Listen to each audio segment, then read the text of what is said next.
I need to talk about Survivor. I freaking love Survivor. Yeah, I started watching it when I was in elementary school, and it's always been one of my favorite shows. And my justification for that is that it's the perfect study in human nature. And I always think it's really interesting just because I like watching different people do different things.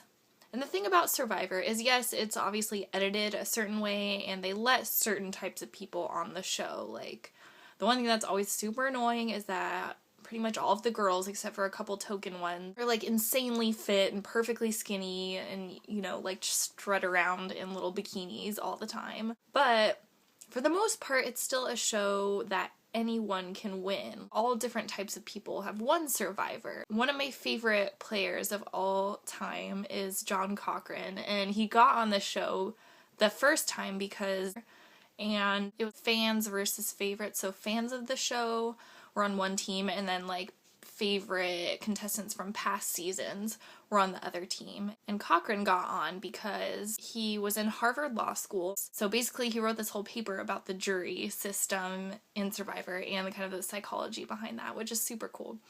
But he's been on the show twice. He won this most recent season. I'm going to tell you why that almost made me cry. And I was just so happy for him.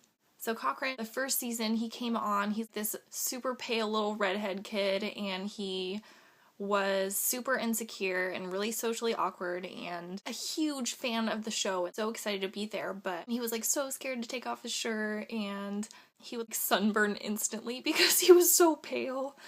But he's also super witty, really funny. He just has this like really clever, self-deprecating sense of humor, which is always my favorite. And he talked about it later. He was so scared of being perceived as a dorky nerd. It was just that constant insecurity that kind of ended up holding him back and would make him really paranoid, and I forget exactly when he got voted out. And then this recent season, they brought him back.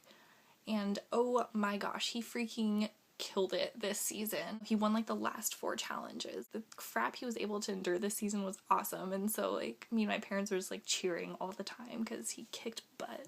And he ended up winning. What really got to me was in the reunion show. They talked to Cochran, and I seriously almost started crying because he was talking. First of all, this is his dream come true, and I just like people winning things and succeeding in life and reaching their goals. Especially when, you know, it's like the most important thing to them. But he was talking about how, okay, how did Survivor change you, and what are you going to do with your life now?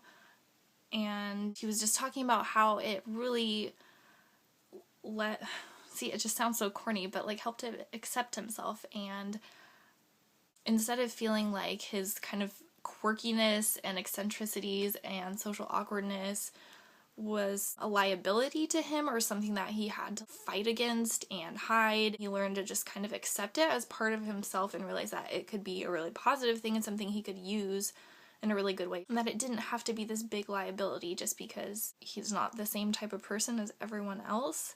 Obviously I can really relate to that, and I like to cheer for underdogs, and I kind of developed a little baby crush on him. But I think there's something that just really hit me about just like being willing to view your personality and your quirkiness and eccentricities as a positive thing and not constantly trying to fight against them.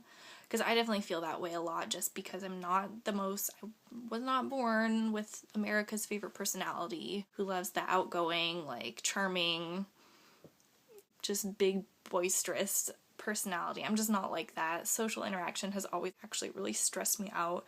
Meeting new people, being in new situations, there's a lot of just kind of like anxiety and insecurity that can come with that. So it was just so inspirational to watch this person kind of go through this journey and make these changes. I couldn't believe how actually super excited and proud I was of him, and it actually really inspired me to maybe think about myself a little differently and have a little more confidence in some things. So that was cool. That's why I was so excited to see Cochran win, and why I still freaking love Survivor.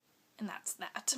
And along those same lines, we're gonna be visiting college next week. It's kind of nerve-wracking.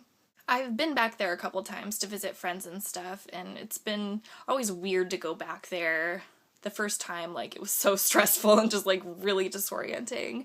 The second time I went back, it was fine. It's kind of weird to go back and not feel connected to a place anymore. This will be the first time I'm going to go back and interact with professors and maybe some other people I haven't seen in a long time.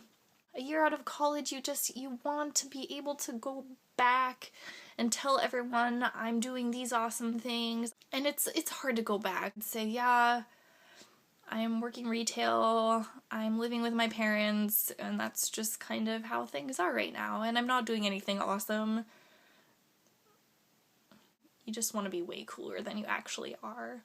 I'm kind of tempted to just make up some crap story about how I am 2 months pregnant and I'm getting married in the summer and moving to Morocco.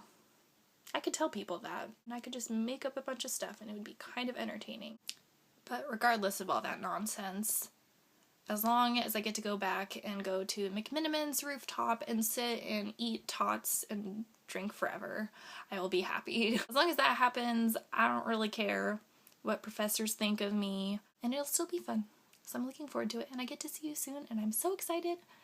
Bye!